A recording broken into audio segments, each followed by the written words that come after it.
मनोज दासଙ୍କ ସ୍ମୃତିର ପ୍ରଦୀପ। ଜୀବନ ସମୁଦ୍ର ତୀରେ।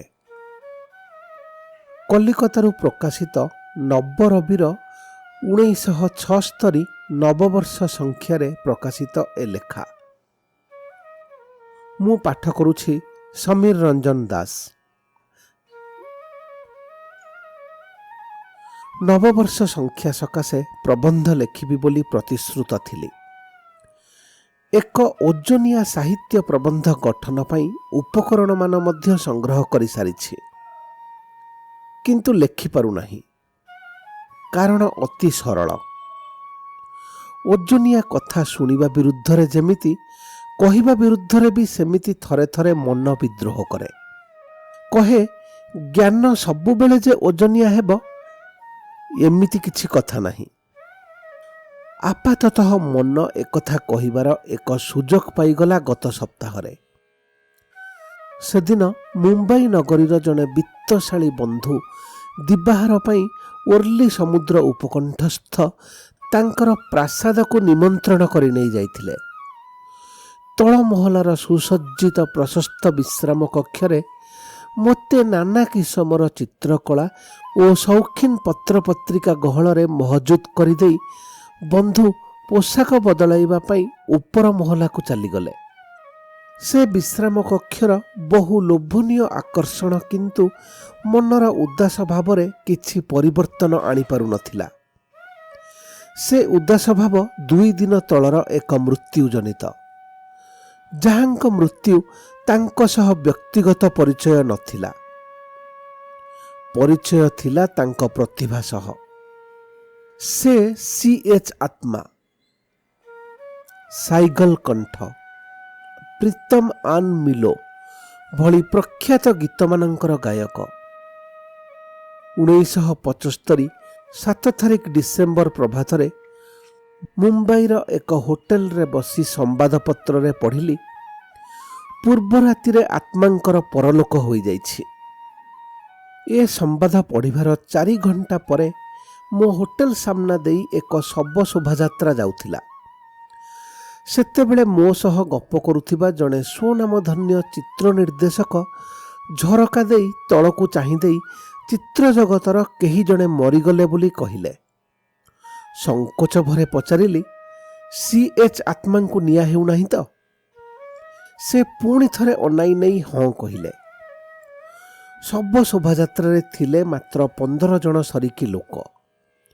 ଏଡ଼େ ବଡ଼ ପ୍ରଭାବବାନ ଶିଳ୍ପୀଙ୍କ ମୃତ୍ୟୁରେ ମାତ୍ର 15 ଜଣ ଶୋଭାଯାତ୍ରାରେ ଯୋଗଦେବେ, ଏକଥା ବିଶ୍ୱାସ କରି ନ ପାରି ତଳକୁ ଦୌଡ଼ି ଯାଇଥିଲି। ହୋଟେଲର ଅଦୂରରେ ସମୁଦ୍ର ତଟରେ ଶ୍ମଶାନ। ପଚାରି ବୁଝିଲି। ମୋ ନିର୍ଦ୍ଦେଶକ ବନ୍ଧୁଙ୍କ ଅନ୍ଦାଜ ଥିଲା ନିର୍ଭୁଲ। C.H. ଆତ୍ମା ଶୋଇଛନ୍ତି। ଜଣେ ଆଧୁନିକ ଧରଣର ଯୁବକ ପୁରୋହିତ ତାଙ୍କ ମୁଣ୍ଡ ପାଖରେ କ'ଣ ମନ୍ତ୍ର ପଢ଼ୁଛନ୍ତି। ସମୁଦ୍ର ନିର୍ଘୋଷରେ ସେ ଉଚ୍ଚାରଣୀ ଶୁଭୁନାହିଁ। ଯେଉଁ ଉଦାର ଧ୍ୱନି ମାଧୁର୍ଯ୍ୟ ସମୁଦ୍ର ନିର୍ଘୋଷକୁ ଟପି ଯାଇ ପାରିଥାନ୍ତା, ତାହାର ଉତ୍ସ C.H. ଆତ୍ମାଙ୍କ କଣ୍ଠ ସ୍ତବ୍ଧ ହୋଇଯାଇଛି। ମାତ୍ର ମାସକ ତଳେ ମୁମ୍ବାଇର ବୃହତ୍ତମ ପ୍ରେକ୍ଷାଳୟ ସମ୍ମୁଖାନନ୍ଦ ହଲରେ ଆତ୍ମାଙ୍କ ସଙ୍ଗୀତ ଶୁଣିବା ପାଇଁ ହଜାର ହଜାର ନରନାରୀ ଭିଡ଼ କରିଥିଲେ। ଆଜି ସେ ଅସାମାନ୍ୟ କଣ୍ଠଶିଳ୍ପୀଙ୍କୁ ଶେଷ ବିଦାୟ ଦେବା ପାଇଁ 15 ଜଣ ବ୍ୟକ୍ତି ଉପସ୍ଥିତ। ଅବଶ୍ୟ ଶବ ଶୋଭାଯାତ୍ରାରେ ଯୋଗଦେବା ହିଁ ଜଣକ ପ୍ରତି ଶ୍ରଦ୍ଧା ନିବେଦନର ନିର୍ଭୁଲ ପ୍ରମାଣ ନୁହେଁ। ତଥାପି ଏତେ ବଡ଼ ମହାନଗରୀର ପରିପ୍ରେକ୍ଷୀରେ ଏ ସଂଖ୍ୟା ଅସ୍ୱାଭାବିକ ଲାଗିଥିଲା। ଜନପ୍ରିୟ ଗାୟକ ବୋଇଲେ ଯାହା ବୁଝାଏ, ଆତ୍ମା ତାହା ନଥିଲେ। ତାଙ୍କ ଉଦ୍ଦେଶ୍ୟରେ ଶୁଦ୍ଧି ସଙ୍ଗୀତ ରସିକ ମହଲର ନିବିଡ଼ତର ମମତାଞ୍ଜଳି ଆଶା କରୁଥିଲି। ବର୍ତ୍ତମାନ ଶୁଦ୍ଧି ରସିକ ମହଲର ଆନ୍ତରିକତା ସମ୍ପର୍କରେ ମନରେ ସନ୍ଦେହ ଆସିଲା। ମୋର ବନ୍ଧୁ ବିଶିଷ୍ଟ ସଲିସିଟର ମଧୁକର ମୁନିମଙ୍କୁ ସଚିନ ଦେବ ବର୍ମନଙ୍କ ମୃତ୍ୟୁ ସମୟ କଥା ପଚାରିଲି। ମଧୁକରଜୀ ଥିଲେ ବର୍ମନଙ୍କର ଅତି ଅନ୍ତରଙ୍ଗ ଲୋକ। ମଧୁକରଜୀ କହିଲେ, ଏତେ ଲୋକ ଭିଡ଼ ହୋଇଥିଲା ଯେ ମୋ ଭଳି ନିଜ ଲୋକଙ୍କ ପକ୍ଷରେ ମଧ୍ୟ ପାଖ ପଶିବା କାଠିକର ହୋଇଥାନ୍ତା। ଏକଥା ଶୁଣି ମୁଁ ଖୁସି ହୋଇ ଆସିବା ବେଳକୁ ମଧୁକରଜୀ କିନ୍ତୁ ବିମର୍ଷ କଣ୍ଠରେ କହିଲେ, ଅବଶ୍ୟ ଲୋକ ଭିଡ଼ ହେବାର କାରଣ ଦେବବର୍ମନଙ୍କ ଶେଷ ଦର୍ଶନ ପାଇଁ କେତେଜଣ ନାମଜାଦା ଚିତ୍ରତାରକା ଆସିଥିଲେ। ଲୋକ ଆସିଥିଲେ ସେମାନଙ୍କ ଦର୍ଶନ ପାଇଁ। ଜଣେ କଳାକାର, ସାହିତ୍ୟିକ, ଶିଳ୍ପୀ, ଜଣେ ସାଧାରଣ ମଣିଷ ମଧ୍ୟ। ସାଧାରଣ ମଣିଷ ଭାବରେ ତାର ସାଧାରଣ ଦୋଷ ଦୁର୍ବଳତା ଥାଏ। ସାଂସ୍କୃତିକ ପରମ୍ପରା ହେଲା ସେ ମରିଯିବା ମୁହୂର୍ତ୍ତରୁ ତା ବ୍ୟକ୍ତିତ୍ୱ ନିହିତ ସାଧାରଣ ମଣିଷଟି ସିନା ମରିଯାଏ, କିନ୍ତୁ ଜୀବିତ ରହେ ତା ପ୍ରତିଭା ଅଥବା ପ୍ରତିଭାର ସ୍ମୃତି। ଗୁଣଗ୍ରାହୀମାନେ ଯେତେବେଳେ ତା ସ୍ମୃତି ପ୍ରତି ଶ୍ରଦ୍ଧା ନିବେଦନ କରନ୍ତି, ସେତେବେଳେ ସେମାନେ ତାର ଗୁଣ ଓ ପ୍ରତିଭାର ହିଁ ସ୍ୱୀକୃତି ଦିଅନ୍ତି, ବ୍ୟକ୍ତିଗତ ସମ୍ବେଦନ ବ୍ୟତିରେକେ। କାହିଁକି କେଜାଣି ମନେ ହେଉଥିଲା ଭାରତରେ ଶିକ୍ଷିତ ଓ ସଂସ୍କୃତିବନ୍ତ ଭାବରେ ଅଭିହିତ ଗୋଷ୍ଠୀ ଭିତରେ ପ୍ରତିଭା ପ୍ରତି ସମ୍ଭ୍ରମବୋଧ ଯେପରି ହ୍ରାସ ହେଉଛି। ଚିତ୍ରତାରକା ନାମରେ ବିଦିତ ଏକ ଧରଣର ଶିଳ୍ପୀ ଗୋଷ୍ଠୀ ପ୍ରତି ଏକ ବିଚିତ୍ର ଓ ବିକୃତ ଧରଣର ଈର୍ଷ୍ୟା ମିଶ୍ରିତ ଅସହାୟ ଆକର୍ଷଣ ଲକ୍ଷ୍ୟ କରି ଥରେ ଥରେ ବାସ୍ତବିକ ଲଜ୍ଜାବୋଧ ହୁଏ।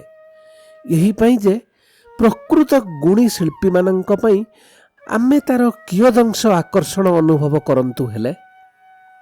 ଉର୍ଲି ସମୁଦ୍ର ଉପକଣ୍ଠବର୍ତ୍ତୀ ମୋ ଧନପତି ବନ୍ଧୁଙ୍କର ପ୍ରାସାଦର ଅଭ୍ୟର୍ଥନା ପ୍ରକୋଷ୍ଠରେ ବସି ରହି ଏହି ଚିନ୍ତାରେ ନିମଗ୍ନ ଥିଲାବେଳେ କେତେଜଣ ପରିଚାରକ ଆସି କିଛି ଫଳ ଓ ଶୀତଳ ମିଠା ଜଳ ମୋ ସାମ୍ନାରେ ଥୋଇ ଦେଇ ଯାଇଥିଲା।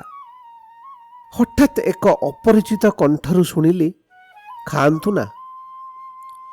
ଆଗରେ ବାଡ଼ି ଉପରେ ଭରା ଦେଇ ଅତି ସାଧାରଣ ପୋଷାକ ପରିହିତ ବୃଦ୍ଧ ଜଣେ ଠିଆ ହୋଇଥିଲେ। ମୁଁ ଅନାଇବା ମାତ୍ରେ ସରଳ ହସଟିଏ ହସି ମୋ ପାଖରେ ବସି ପଡ଼ିଲେ ଓ ମୋ ପରିଚୟ ପଚାରିଲେ। ଦେଲି। ଖାଆନ୍ତୁ, ସେ ପୁଣି କହିଲେ। ମୋତେ ତ ଶୀଘ୍ର ପୁରା ଦିବାହାର ଖାଇବାକୁ ପଡ଼ିବ। ଦେଖନ୍ତୁ, ଭବିଷ୍ୟତରେ ଖାଇବାକୁ ମିଳିବ ବୋଲି ବର୍ତ୍ତମାନ ମିଳୁଥିବା ଖାଦ୍ୟ ଛାଡ଼ିବା ଠିକ୍ ନୁହେଁ। ଭବିଷ୍ୟତ ଖାଇବା ପେଟକୁ ଯିବା ପୂର୍ବରୁ ଜଣେ ମରିଯାଇପାରେ, ସେ କହିଲେ। ଏ କ୍ଷେତ୍ରରେ ସେ ଜଣକ ମୁଁ ହେବି। ଯଦି ମରିବାକୁ ପଡ଼େ ତେବେ ଏତକ ଫଳ ଓ ପାନୀୟ ପେଟରେ ନ ପୁରାଇ ମରିବାକୁ ମୋର ଆପତ୍ତି ନାହିଁ, ଉତ୍ତର ଦେଲି। ଓଃ, ସେ ଅନ୍ୟମନସ୍କ ହୋଇପଡ଼ିଲେ। ଭଦ୍ରଲୋକଙ୍କ ବୟସ 80ରୁ ଉର୍ଦ୍ଧ୍ୱ। ତାଙ୍କ ସହ ଯୁକ୍ତିତର୍କ କରୁଥିବାରୁ ମୋତେ ଅସ୍ୱସ୍ତି ଲାଗିଲା। ଅତଏବ ଖାଇଲି। ସେ ଖୁସି ହେଲେ। ଏଥର ମୁଁ ବୃଦ୍ଧଙ୍କ ପରିଚୟ ଜାଣିବାକୁ ଚାହିଁଲି। ଯେଉଁ ଧରଣର ଆଳାପ ହେଲା ତାର କିୟଦଂଶ ଏହିପରି। ଆପଣ? ମୁଁ ପଚାରିଲି। ମୁଁ ଜଣେ ବୃଦ୍ଧ, ତେଣୁ ମୋତେ ଉତ୍ତର ଭାରତରେ ବହୁତ ଶୀତ ଲାଗେ। ଶୀତଦିନ ତକ ବମ୍ବେରେ ରହିଯାଏ। ବେଶ୍ କଥା, କିନ୍ତୁ ଆପଣଙ୍କ ପରିଚୟଟା? ମୁଁ କେତେବେଳେ ଉତ୍ତର ଭାରତ, କେତେବେଳେ ବମ୍ବେ ଏମିତି ସମୟ କଟାଏ। ସମୟ କଟି ଯାଉଛି। ପାନୀୟ ତକ ଶେଷ କଲି। ବୃଦ୍ଧ ଗୁଲୁ ଗୁଲୁ କରି ବଡ଼ ମଧୁର ଭାବରେ ତାଙ୍କ ଯୁବାକାଳର କିଛି କିଛି ଗପ ଗପୁଥିଲେ। ଆଚ୍ଛା, ଆପଣ କ'ଣ ଏଠି ରହନ୍ତି? ବୃଦ୍ଧଙ୍କ ପରିଚୟ ଲାଭ କରିବା ପାଇଁ ପୁଣି ଏକ କିସ୍ତି ଚେଷ୍ଟା କଲି। 1940ରେ ଥିଲି ବାନ୍ଦ୍ରାଠାରେ। 1946ରେ ଚର୍ଚ୍ଚ ଗେଟ୍କୁ ଉଠି ଆସିଲି। 1950 ବେଳକୁ ଖାଇବା ପାଇଁ ଡାକରା ଆସିଲା। ଉଠିବା ବେଳକୁ ପଚାରିଲି, ମୁଁ ଜାଣିବାକୁ ଚାହୁଁଥିଲି ଏ ଘରର ମାଲିକ ମୋ ବନ୍ଧୁଙ୍କ ସହ ଆପଣଙ୍କ ସମ୍ପର୍କ। ସମ୍ପର୍କ ଖୁବ୍ ଭଲ। ସେ ଅତି ଭଲ ଲୋକ। ଯାଆନ୍ତୁ ଖାଇବେ। ବୃଦ୍ଧ ବାରନ୍ଦାକୁ ବାହାରିଗଲେ। ବନ୍ଧୁ ଆସି ମୋତେ ଖାଇବା ଘରକୁ ବାଟ କଢ଼ାଇ ନେଲାବେଳେ ଏକ ପ୍ରଶସ୍ତ କୋଠରୀ ଦେଖାଇ କହିଲେ, ଏଇଟିରେ ମୋ ବାପା ରହନ୍ତି। ବାପା? ଆପଣଙ୍କ ବାପା ବଞ୍ଚିଛନ୍ତି? ମୁଁ ପଚାରିଦେଲି। ମୋ ବନ୍ଧୁଙ୍କ ବୟସ 60ରୁ ଉର୍ଦ୍ଧ୍ୱ। ସେ ପରା ଆପଣଙ୍କ ସହ ଗପୁଥିଲେ। ଖିଆପିଆ ସରିଲା। ବନ୍ଧୁ ଯାଇ କାର୍ ଆରୋହଣ କଲେଣି। ମୋତେ ବି ତାଙ୍କ ସହ ଯିବାକୁ ପଡ଼ିବ। ଦେଖିଲି ବୃଦ୍ଧ ତାଙ୍କ କୋଠରୀରେ ବସିଛନ୍ତି। ପଶିଗଲି। ତାଙ୍କ ସେଜ ଉପରେ ଗଦା ଗଦା ବହି। ସବା ଉପରେ ଥିବା ବହିଟିର ନାମ ମୃତ୍ୟୁ କ୍ୟା ହେ। ପଚାରିଲି, ଏ ବହି ପଢ଼ିଲେଣି? ନା, ପଢ଼ିବି ବୋଲି 25 ବର୍ଷ ହେଲା ରଖିଛି। ପଢ଼ୁନାହାନ୍ତି? ଯେତେବେଳେ ପଢ଼ିବାକୁ ବାହାରେ ସେତେବେଳେ ଦେଖେ ଜୀବନ କ'ଣ ସେତକ ତ 80 ବର୍ଷରୁ ଅଧିକ କାଳ ବଞ୍ଚି ମଧ୍ୟ ଜାଣିପାରିଲି ନାହିଁ। ମୃତ୍ୟୁ କ'ଣ ବୋଲି ଜାଣିବାର ଅଧିକାର କାହିଁ? ଆବଶ୍ୟକତା ବା କାହିଁ? ବୃଦ୍ଧ ଉତ୍ତର ଦେଲେ। ସେ ସ୍ୱରରେ ଦାର୍ଶନିକତାର ଦମ୍ଭ ନଥିଲା କି ନାଟକୀୟତା ନଥିଲା। ତାହା ଥିଲା ଅତି ସାବଲୀଳ ସ୍ୱୀକାରୋକ୍ତି। ନମସ୍କାର କରି ବାହାରି ଆସିଲି। ସମୁଦ୍ର କୂଳ ଦେଇ ଗଲାବେଳେ ମନେ ହେଉଥିଲା ବୃଦ୍ଧ ହୁଏତ ଏଇଥିପାଇଁ ନିଜର ପରିଚୟ ଦେଉନଥିଲେ ଯେ କୌଣସି ପରିଚୟ ହିଁ ଠିକ୍ ପରିଚୟ ହେବ ନାହିଁ। ଆମେ ସମୁଦ୍ରକୁ ସାଗର କହୁଁ, ରତ୍ନାକର କହୁଁ, ମହୋଦଧି କହୁଁ। ଆମେ କହୁଁ, ସେ ନିଜେ କହେନା। ଏସବୁ ନାମ ସହ ତାର କିଛି ସମ୍ପର୍କ ନାହିଁ। ଆମର କୌଣସି ସ୍ଥୂଳ ପରିଚୟ ସହିତ ଆଭ୍ୟନ୍ତରୀଣ ଜୀବନର କୌଣସି ସମ୍ପର୍କ ହୁଏତ ନାହିଁ। ବୃଦ୍ଧ ହୁଏତ ସେଇ ଜୀବନ ସମୁଦ୍ରର ଅଗାଧ ରହସ୍ୟ ଭିତରକୁ ପଶିଯିବାକୁ ଆରମ୍ଭ କରିଥିଲେ। ତେଣୁ ସମସ୍ତ ସ୍ଥୂଳ ପରିଚୟ ଠାରୁ ତାଙ୍କ ସମ୍ପର୍କ ଛିନ୍ନ ହୋଇ ଆସୁଥିଲା। ବୃଦ୍ଧ ଜଣକ ସେଦିନର ପ୍ରଖ୍ୟାତ ଚିତ୍ର ପ୍ରଯୋଜକ ରାଜଶ୍ରୀ ପିକ୍ଚର୍ସର ପ୍ରତିଷ୍ଠାତା ଶ୍ରୀ ତାରାଚାନ୍ଦ ବରଜାତିଆଙ୍କ ପିତା। ତାରାଚାନ୍ଦଜୀ ଥିଲେ ଲେଖକର ବନ୍ଧୁ, ବୟସର ବ୍ୟବଧାନ ସତ୍ତ୍ୱେ।